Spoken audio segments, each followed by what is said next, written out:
Sini. Assalamualaikum warahmatullahi wabarakatuh. Selamat siang Pak Budi. Bolehkah kami meminta waktunya sebentar untuk berbincang-bincang? Ya monggo, silahkan ya. Kami dari tim Lomba Jurnalistik ingin mengetahui sejarah berdirinya SMP Negeri 3 di Wena. Mohon sedikit penjelasannya Pak.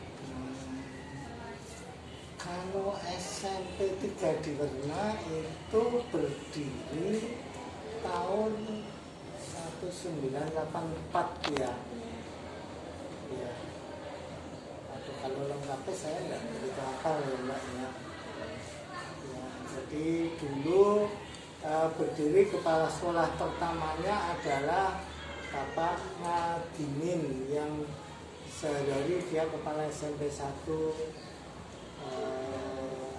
di Wena, ya, yang merintis pertama ya.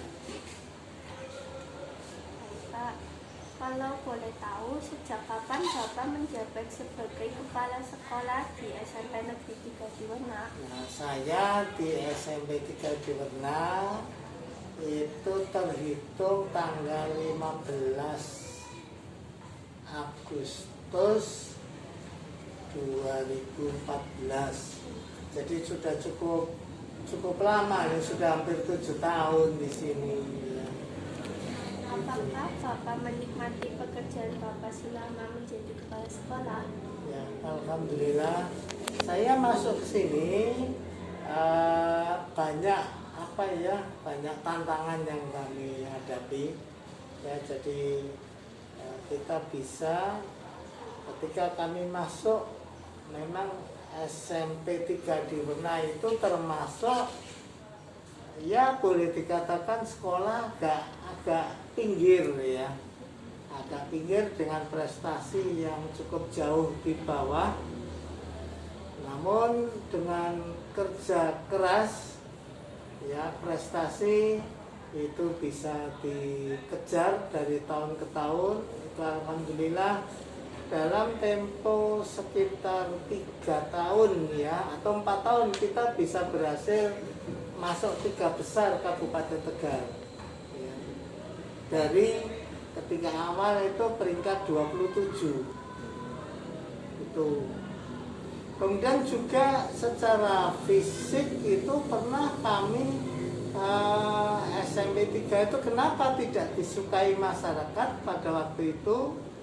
SMP 3 itu waktu itu adalah boleh dikatakan sekolah ini langganan banjir. Jadi posisi di depan sekolah itu ada sungai, yang mana sungai itu lebih tinggi daripada halaman sekolah. Sehingga tahap pertama yang kami tangani adalah bagaimana kita menangani banjir dulu. Kita tangani dari kita buat benteng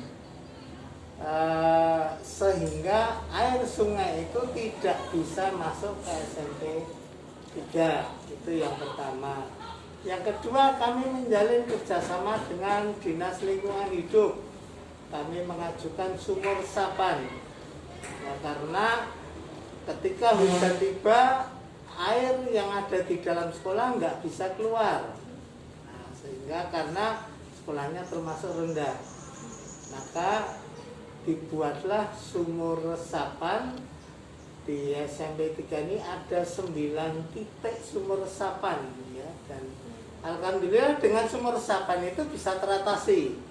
Maka ketika malam hari hujan lebat pun pagi hari bisa untuk melaksanakan upacara karena air langsung masuk. Jadi itu Mbak. Kalau kami tahu perjalanan karir Bapak sebelum menjabat menjadi kepala sekolah sampai akhirnya bisa menjabat kepala sekolah sampai sekarang ini, perjuangan apa saja yang telah Bapak lalui? Kalau perjalanan kami cukup panjang ya. Jadi kami diangkat di sekolah favorit di SMP 1 Selawi tahun 1989 ya saya pertama datang ke sana ya. Dari satu merintis berkembang sampai akhirnya terbentuk ada yang namanya sekolah imersi lah. Saya termasuk yang membidani ikut serta dalam mendirikan sekolah imersi, lalu berkembang menjadi RSBI itu, dan dari situlah kami bisa melalang buana yang namanya penataran, bukan hanya di tingkat nasional, di tingkat internasional pun kami pernah. Itu karena kami ikut membina dalam sekolah rintisan berstandar nasional. Ya, Pak. Dan berkenankah Bapak bercerita kisah kehidupan Bapak dari kecil sampai menjadi sekarang untuk memotivasi kami? Nah, kalau perjalanan hidup kami itu seorang susah ya. Jadi kalau saya tidak malu menyampaikan bahwa saya dilahirkan dari keluarga yang sangat kesulitan. Bapak saya seorang tukang becak, ibu saya seorang jualan sayur di pasar. Itu ada satu kalimat yang sampai sekarang itu saya pegang, bahwa almarhum ibu saya itu selalu berpesan, intinya kon pokoknya kudu sekolah. Artinya hanya lewat sekolah lah yang bisa merubah nasib itu. Dan pada waktu itu sekolah juga tidak mudah. Kami untuk makan saja susah, maka boro-boro untuk beli buku. Buku pun kami mendapatkan dari teman-teman yang satu kelas dengan saya. Kebetulan saya sejak SD saya menduduki ranking 1, sehingga banyak teman-teman yang membutuhkan saya. Nah, dari itu sampai saya waktu di orang tua saya kepengen biar anak bisa cepat kerja, maka saya dimasukkanlah ke STM ya. ST kan sekolah teknik ya waktu itu. Terus ke STM pun juga diharapkan, kalau sekarang namanya SMK, keluar langsung jadi bisa bekerja. Namun saya tidak patah semangat waktu itu ya. Kebetulan saya punya seorang guru yang bisa memotivasi saya ya, namanya Bu Siti Burani ya, guru fisika yang banyak memompa saya sehingga kami bisa kuliah ya. Jadi untuk bisa kuliah kami sadar untuk di sekolah kejuruan kan materinya kan sangat terbatas, sehingga kami menempuh, saya fisiknya sekolah di STM tapi pelajaran saya mengikuti SMA, dan alhamdulillah sampai selesai. Sampailah akhirnya kami bisa kuliah di UNS Solo itu. Nah, dari UNS itulah kami dapat kesempatan. Di UNS pun saya praktis kuliah tidak membayar, karena kami mendapat beasiswa itu. Jadi uang kuliah dengan uang beasiswanya lebih besar uang beasiswanya. Itu perjalanan kami, Mbak. Baik, Pak. Dari berita yang kami dengar, Bapak telah berhasil membawa SMP Negeri 3 Diwana dari peringkat bawah sampai mencapai peringkat ketiga ujian nasional di tahun 2019 Kabupaten Tegal. Kira-kira kiat-kiat apa saja yang Bapak lakukan? Mohon penjelasannya, Pak. Nah, ini saya ulang dulu. Itu peringkat 3 itu ada di tahun 2017, Mbak. Ya, 2017. Lalu 2018-nya waktu itu kita turun menjadi peringkat 5. 2020 tidak ada ujian nasional. 2021 juga tidak ada ujian nasional. Tuh.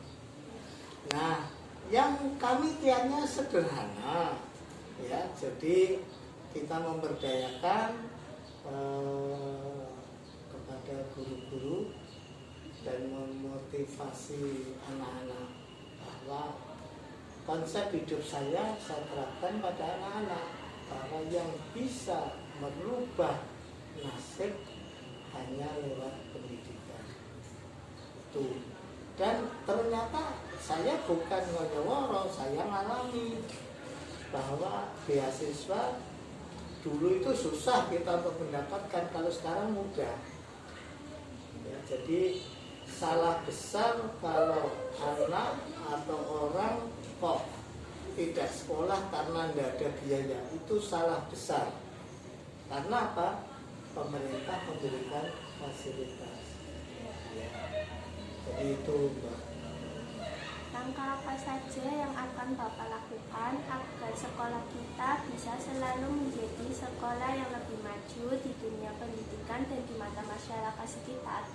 Nah, jadi begini, kami alhamdulillah SMP 3 itu boleh dikatakan kalau sekarang itu kan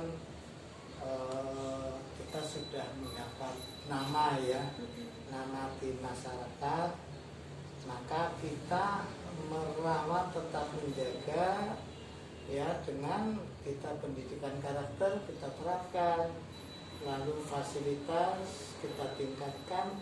Bahkan SMP 3 di Werna itu menjadi perintis adanya sekolah berbasis IT ya. Jadi kita pernah mulai tahun berapa ya, mungkin sekitar tahun 2016-an kita sudah setiap kelas, setiap guru mengajar LCD itu nyanding. Kita sudah berbasis itu, sehingga begitu ada luncuran harus melaksanakan UNBK, dan kami sekolah pertama yang langsung menyatakan siap untuk mengikuti UNBK. Mohon maaf, yang kedua, yang pertama kali adalah SMP 1 Selawi, itu pertamanya satu sekolah. Tahun kedua baru kami bersama 6 atau 7 sekolah lain. Itu modalnya hanya nekat, hanya kebersamaan dengan bapak, ibu guru, dan orang tua anak-anak. Baik, Pak. Saya dengar sebentar lagi Bapak akan mengakhiri masa purna tugas. Tentunya kami siswa-siswi dan para guru akan merasa kehilangan kebersamaan, nasihat, serta pengalaman-pengalaman kepemimpinan Bapak yang telah diberikan selama ini. Kira-kira bentuk karya apa saja yang selama Bapak bertugas di sekolah ini? Nah, kalau karya selama di sekolah ini alhamdulillah kita berhasil banyak melakukan perubahan. Jadi mulai dari kita penanganan yang tadi kami sampaikan, penanganan permasalahan di sekolah, di awal penanganan banjir teratasi, penanganan sarana sekolah, akhirnya guru bisa melaksanakan KBM dengan lancar. Juga penanganan dari pendampingan dari guru BK itu kami optimalkan. Artinya kalau konsep di kami guru BK itu bukan sekedar guru yang menangani masalah, anak masalah baru ditangani guru BK. Kalau kami tidak, namun lebih dari itu, bahwa di samping menangani anak-anak yang sedang bermasalah, guru BK juga menangani masalah-masalah kendala, keterlambatan, kendala untuk melaksanakan kelancaran KPM. Ya, itu alhamdulillah bisa tertangani dengan baik. Ya, artinya contohnya begini, ada anak ulangan dapat nilai 4. Itu bukan berarti anaknya yang bodoh, belum tentu. Mungkin pada saat itu anak tidak belajar. Mungkin bapak ibunya lagi tukaran. Nah, itu yang kami gali akar permasalahannya. Artinya kalau akar masalahnya sudah dipegang, maka otomatis anak akan kembali normal seperti anak yang lain. Jadi seperti itu, Mbak. Yang terakhir, apa pesan dan kesan Bapak selama menjabat di SMP Negeri 3 Diwana ini? Nah, kalau pesan kami, ya saya merasa sangat menikmati di sekolah ini. Kami bisa seperti prinsip kami, ya, kami punya konsep hidup bahwa sebaik-baik orang adalah orang yang keberadaannya memberi manfaat bagi orang lain dan lingkungan. Dan seburuk-buruknya orang adalah orang yang keberadaannya memberi kesusahan, memberi masalah bagi orang lain atau lingkungan. Itu yang kami pegang. Jadi sedikit apapun yang bisa kami lakukan demi manfaat untuk orang banyak, itu kami lakukan. Itu mudah-mudahan konsep-konsep hidup kami ini banyak terserah pada anak didik dan kelak nanti menjadi bekal untuk hidup bermasyarakat, termasuk kamu. Ya, jadi yakinlah bahwa banyak tokoh-tokoh besar di Indonesia, tokoh nasional, itu bukan lahir dari keluarga mampu. Saya ambilkan contoh seorang yang namanya Dahlan Iskan. Kalau kita membaca biografinya, Dahlan Iskan itu sekolah pun sepatunya bolong yang dipakai, ya. Pernah baca ya, Mbak, ya?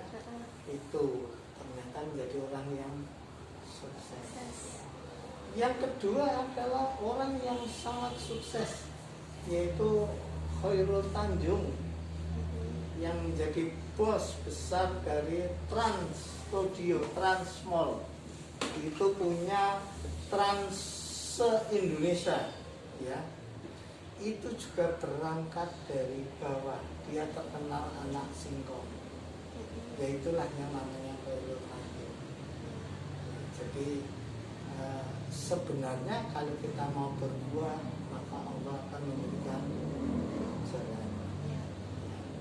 Selamat buat adik, mudah-mudahan bisa melanjutkan cita-cita ke depan.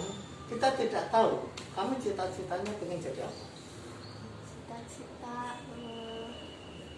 dokter, ingin. Ya, mudah-mudahan kalau jadi dokter juga dokter yang baik, yang banyak memberi manfaat bagi masyarakat. Kami ucapkan banyak terima kasih atas berkenan Bapak berbincang-bincang dengan kami. Assalamualaikum warahmatullahi wabarakatuh. Waalaikumsalam warahmatullahi wabarakatuh. Selamat ya, Mbak. Ya, Pak.